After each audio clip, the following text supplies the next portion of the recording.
안녕하십니까. 저는 강대 영어학원 김세진입니다. 지금부터 강서고 25학년도 영어 내신 분석과 또 우리 강서고를 지망하는 학생들이 어떻게 영어 공부를 하면 좋을지에 대해서 말씀드리도록 하겠습니다.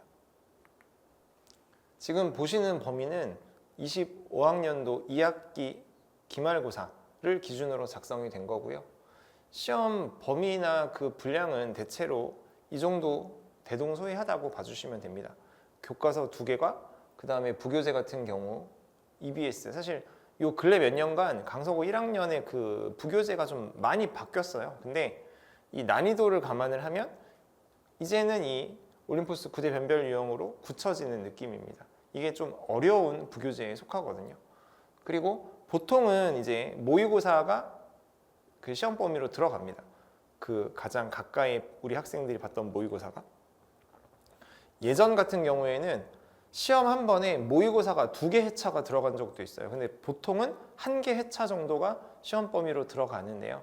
약간 특이하게 지난 그 2학기 기말고사 같은 경우에는 그 부교재에서 실전 모의고사 1, 2회가 기존에 들어가던 학생들이 봤던 그 고1 모의고사를 대체해서 포함이 돼서 지난 2학기 기말고사 때는 1학년 모의고사가 들어가지는 않았지만 그 전 시험들에는 부교재에다가 1개 혹은 2개 정도의 모의고사가 시험 범위로 포함이 됐었다, 이렇게 봐주시면 되고요. 외부 지문 같은 경우에는 사실 이 강서고가 외부 지문을 많이 출제하고 외부 지문으로 변별력을 크게 주는 그런 스타일의 학교 문제는 아닙니다. 그래도 이게 전반적인 난이도가 그 학생들의 그 부교재 정도에 맞춰져서 출제가 되고, 보시다시피 올림포스 9대 변별 유형이 부교재로 들어가고 있는데 이게 1학년 난이도가 아니거든요. 그래서 이 정도 난이도에 맞춰진 외부 지문들이 출제가 되고 있습니다. 많이 출제가 되지는 않지만 뭐 보통 2문제, 3문제 정도 출제가 되는데요. 여기에서 좀 우리 학생들이 어렵게 느끼는 부분은 분명히 있습니다. 출제 비율 같은 경우에는 보시다시피 부교재가 압도적이긴 하죠. 근데 이 기말고사로 작성된 지금 보시는 이 데이터 같은 경우에는 이 부교재가 기존의 모의고사 시험 범위를 포함하고 있습니다. 그래서 교과서는 항상 이 정도 배점으로, 그래서 크게 비중이 높지는 않아요. 반면에 부교재는 71.3점이라고 지금 작성을 드렸는데, 이거를 이제 그 이전 시험들 감안을 해서 부교재와 모의고사 시험 범위로 나눠서, 고1 모의고사로 나눠서 생각을 해보면 부교재에서는 한 50점대 정도 되는 비중으로 출제가 되고요. 그 모의고사에서는 약 한 15점에서 20점 사이 정도의 배점으로 안배가 돼서 출제가 됩니다. 그래서 부교재에 대한 학습이 굉장히 중요하다. 왜냐하면 여기서 가장 많은 비중의 출제가 되고 있고, 실제로 이 문제가 부교재에서 지문의 변형이 가장 많이 일어납니다. 우리 학생들이 어렵게 생각하는 이유죠. 그래서 부교재를 굉장히 중점적으로, 그리고 그 못지않게 모의고사도 중요하다. 상대적으로 교과서는 배점이 좀 낮다. 대신에 교과서에서는 이렇게 서술형을 출제를 역시나 하고 있습니다. 그래서 서술형 문항을 절대 배제할 수는 없기 때문에 서술형을 위해서라도 교과서 학습은 충실히 이루어져야 되겠죠. 외부 지문은 보통 2문제, 뭐 많게는 3문제 정도 출제가 되는데, 그래서 그 외부 지문의 어떤 비중이 아주 크지는 않습니다. 자, 교과서 같은 경우에는 대체로 변형을 많이 하는 편은 아니에요. 그렇다고 변형을 안 하지는 않고요. 뭐 문장을 막 완전히 선생님이 다시 쓰는 정도의 변형이라기보다는 각 요소마다 있는 단어들을 1학년 수준보다는 조금 더 높게 올려서 변형을 해서 출제를 하는 것들이 많고, 그러다 보니까 교과서가 다른 시험 범위에 비해서는 약간 쉽게 느껴지긴 하지만 그래도 준비를 잘 해야 된다, 이렇게 말씀을 드릴 수 있습니다. 부교재, 가장 많은 비중을 차지하고 가장 많은 변형이 이루어지며 때로는 막 원래 지문의 분량보다 더 많이 늘어나기도 해요. 강서고 같은 경우에는 시험 그 페이지 장수가, 그러니까 페이지 수로 말씀을 드리면 다른 학교는 뭐 6장인 학교도 있고 아니면 보통 8장 정도로 이루어지는데, 강서고 같은 경우에는 문항 수도 많고 각 지문의 문제마다의 지문의 길이도 길기 때문에 뭐 보통 9페이지 10페이지 뭐 이렇게까지 양이 많이 늘어납니다. 그래서 우리 학생들이 강서구 시험을 어렵다라고 말들을 하는 거고요. 외부 지문은 앞서 이야기 드린 것처럼 많이 출제되지는 않지만 쉽게 나오지는 않는다. 그래서 최상위권에서는 여기서 변별력이 발생을 한다라고 전달을 드릴 수 있습니다. 강서구 시험이 유명한 거는 변형을 많이 하기 때문이죠. 근데 변형을 하는 건 너무나 당연하고 이 선택지를 보면 다른 학교 문제에 출제된 것들에 비해서 선택지만 해도 읽어야 되는 분량이 굉장히 많습니다. 그 이야기는 우리 선생님들이 출제를 하실 때 선택지를 만드는데도 굉장히 많은 공을 들인다라고 할 수 있는 거죠. 근데 선택지에 공을 들인다는 건 우리 학생들이 어차피 내용은 그래 대강 알겠어. 그런데 답이 뭐지? 이렇게 좀 혼란스럽게 만드는 방식으로 선택지를 출제하기도 한다는 점, 이 점이 좀 중요하고요. 이제 몇 년 전부터 수능 영어, 평가원 출제 수능 영어에서부터 많이 이야기가 됐던 건데 저 매력적인 오답이라는 거죠. 그래서 본문에 나왔던 단어를 활용을 해서 왠지 이게 답인 것 같은데 라고 하지만 사실은 다른 단어를 쓴 선택지가 정답이었고 이런 식으로 함정을 많이 파놓습니다. 그래서 선택지를 면밀하게 읽고 정확하게 분석해서 답을 찾는 것, 이것이 사실은 강서구 시험에 있어서 굉장히 중요한 부분이라고 강조를 드리고 싶고, 다른 학교는 이 정도 수준까지는 아닙니다. 분량도 적고 복잡성도 이거보다 낮고요. 그리고 변형 이야기 안 할 수 없죠. 단어만 바꾸는 경우도 있지만 대개 단어를 넘어서서 문장을 아예 다시 써버립니다. 그리고 기존 원문에는 없던 내용이 막 추가되는 경우도 있어요. 그렇기 때문에 분량이 자연스럽게 늘어나고 우리 학생들이 시간 압박을 굉장히 많이 느끼죠. 보통 강서구는 선택형이 33문제 정도 나오고요. 서술형이 3문제 정도 나옵니다. 근데 이 서술형 3문제라는 게 사실은 그 한 문항 안에 여러 작은 문제들이 들어있기 때문에 말이 3문제지 우리 학생들이 체감하는 문제 수로는 한 7문제까지도 됩니다. 그렇게 따지면 우리 학생들은 사실상 40문제 정도를 그 1시간이라는 아주 제한된 시간 내에 풀어내야 하는 거죠. 근데 변형이 된 데다가 지문의 길이는 길어요. 시간 압박 굉장히 큽니다. 그 다음에 어법 같은 경우에는 이전 이제 강서구 시험들은 사실 어법을 많이 어렵게 내는 편은 아니었어요. 왜냐하면 다른 데서 원체 어렵게 내니까 어법은 그냥 뭐 예상할 수 있는 정도의 수준으로 출제를 하기는 합니다. 근데 작년부터 조금 달라진 점이라고 한다면 서술형을 낼 때, 또 과거에 이 강서구는 서술형이 약간 쉬운 편이었거든요. 근데 이 서술형을 낼 때조차 원문에서 다루어진 적이 없는 어법을 활용을 해서 서술형으로 낸다든가, 그래서 전반적으로 어법과 서술형이 과거에는 비교적 평이하게 나왔던 반면 작년부터는 좀 여기서도 난이도를 어느 정도 여느 선택형 문제들과 비슷하게 맞추려는 그런 양상이 보이고 있습니다. 그래서 이런 부분에 있어서 어법에 대해서 좀 다각적으로 알고 있어야 되고요. 시험 범위 내에 있었던 어법만 중요하게 생각할 것이 아니라 어법 전반에 대한 이해 굉장히 강조드리고 싶습니다. 또 어법의 한 분야가 구문독해라고 할 수 있는데 앞서 이야기 드린 것처럼 지문의 길이가 원체 길어지고 문장이 복잡해집니다. 그렇게 선생님이 다시 패러프레이징을 하거든요. 그런 과정에서 당연히 구문독해가 매우 중요합니다.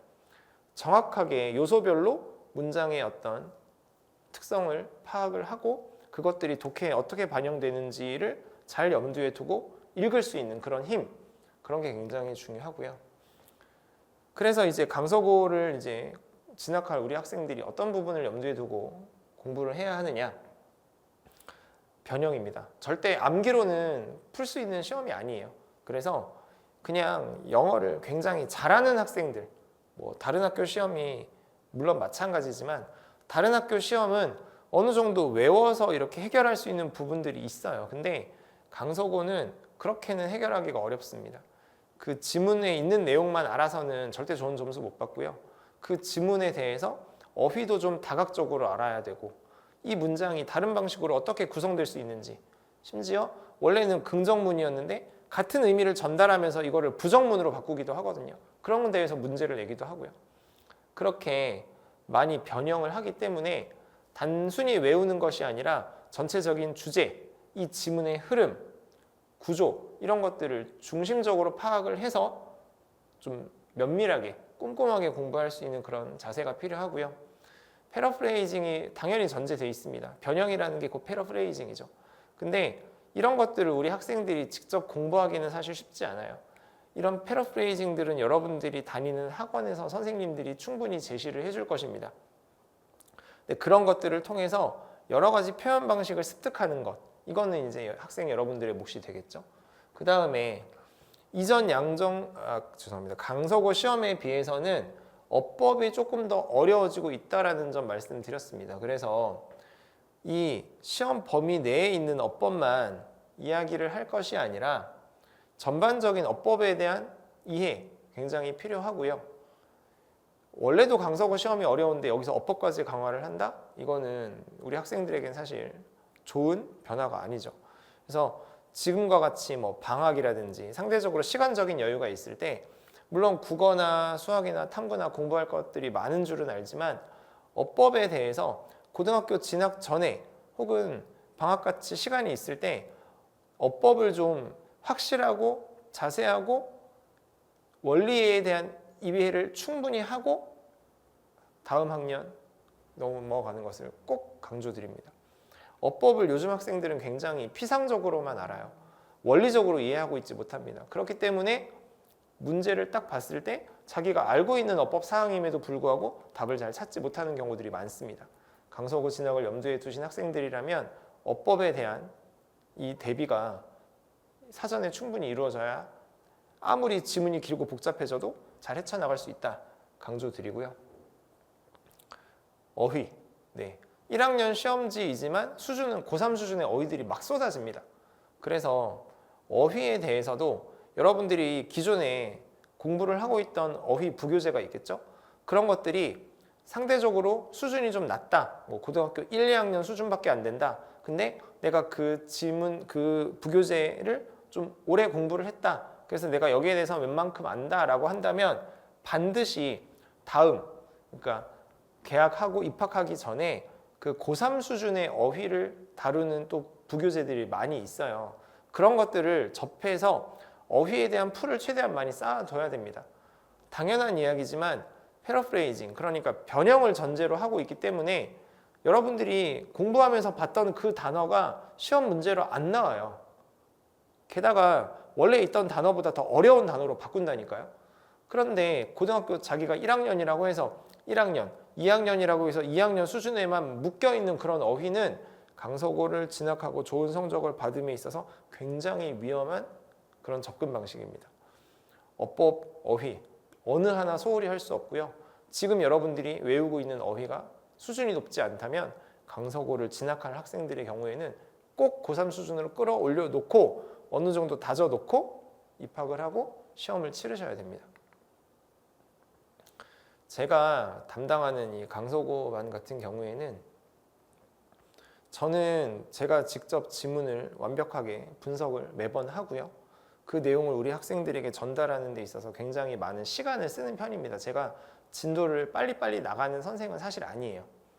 그건 제가 고민한 게 많이 있고 그 고민한 것들을 우리 학생들이 최대한 잘 알았으면 좋겠기 때문에 시간을 많이 들이는 겁니다. 또 강서고 같은 경우에는 변형, 이 패러프레이징이 굉장히 많이 일어나는 시험 문제를 가지고 있다 보니까 제가 평소 수업할 때 이 지문을 쭉 보면서도 근데 이 부분이 이런 식으로도 변형될 수 있어에 대한 경우의 수를 최대한 많이 제시하려고 노력을 합니다. 그 다음에 개념 강화와 어휘 확장 같은 경우 역시 이제 패러프레이징이랑 관련이 있는데요. 우리 아이들이 봤던 텍스트에 있는 문법, 우리 아이들이 봤던 그 텍스트의 단어 절대 그대로 나오지 않습니다. 그렇기 때문에 어떤 방식으로 변형될 수 있는지, 그러자면 여기서 설명하지 않았던 어법 개념, 여기서 나오지 않았던 유의어, 반의어, 파생어 막 끌고 와서 계속 설명을 해야 돼요.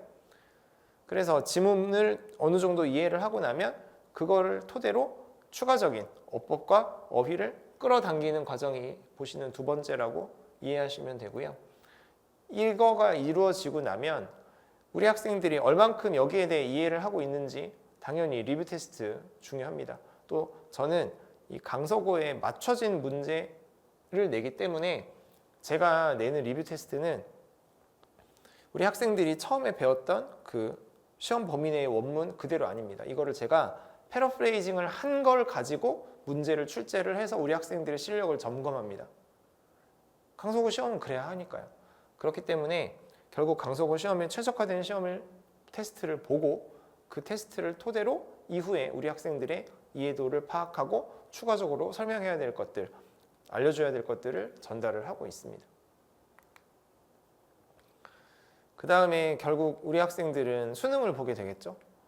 학교 시험 문제도 서술형을 제외하고는 수능 유형으로 출제가 되고 있고, 그 다음에 뭐 작년 수능 영어 어려웠다 말도 많은데, 어쨌든 결과적으로 수능이라는 큰 목표를 향해서 달려가고 있는 과정 중이기 때문에 방학이라든지 또 중간기말고사 사이에 약간의 인터벌 이런 경우에는 수능 대비 수업을 진행을 하고 있습니다. 여기서 제가 중요하게 생각하는 건 첫 번째, 일단 어휘예요. 강서고는 원래 어휘도 어렵게 내는 데다가 어휘는 사실 제가 늘 말합니다. 외국어 학습의 반이 어휘라고. 근데 우리 아이들은 단어 외우는 걸 너무 싫어하죠. 그래서 제가 수업을 할 때 최대한 효율적이고 효과적으로 어휘를 학습할 수 있게, 또 이 어휘라는 것도 어느 정도 어떤 경향성이 있기 때문에 제가 올해 수업을 또 고등학교 1학년부터 3학년까지 계속 진행을 해왔던 사람으로서 그런 것들을 충분히 그 시류에 맞게 학생들에게 알려주고 있고요.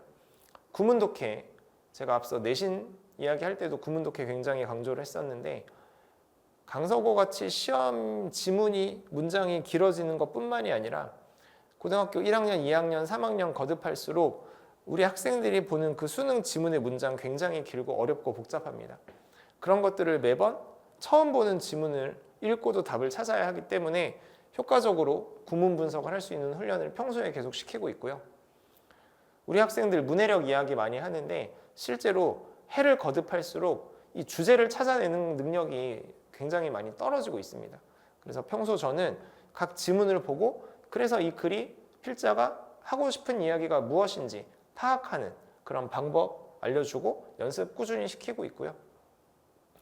수능 문제라는 건 사실 유형이 다 정해져 있잖아요. 그리고 지문마다의 어떤 특성들이 있는데 그런 유형에 대한 특징, 그리고 그 지문이 갖는 속성, 이런 것들을 종합적으로 감안을 해서, 그래서 이 문제 같은 경우에는 어떻게 정답의 근거를 특정을 해서 답을 정확하고 효과적으로 효율적으로 찾느냐, 이게 사실은 수능 문제를 가장 잘 풀어내는 방법이기 때문에 이런 것들까지 우리 학생들에게 연습을 시키는데 많은 시간을 쏟고 있습니다.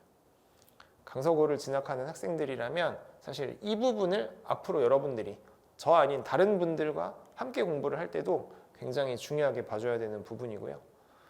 저는 올해 학생들을 진학 지도를 해왔기 때문에 평소 우리 학생들을 지켜보는 사람으로서 수시로 살아있는 진학 지도 역시 진행하고 있습니다. 이런 것들이 우리 학생들의 동기부여에 굉장히 중요하기 때문이죠. 이상으로 저의 강서고 시험에 대한 분석, 향후 학습 방향에 대한 설명을 마치겠습니다. 감사합니다.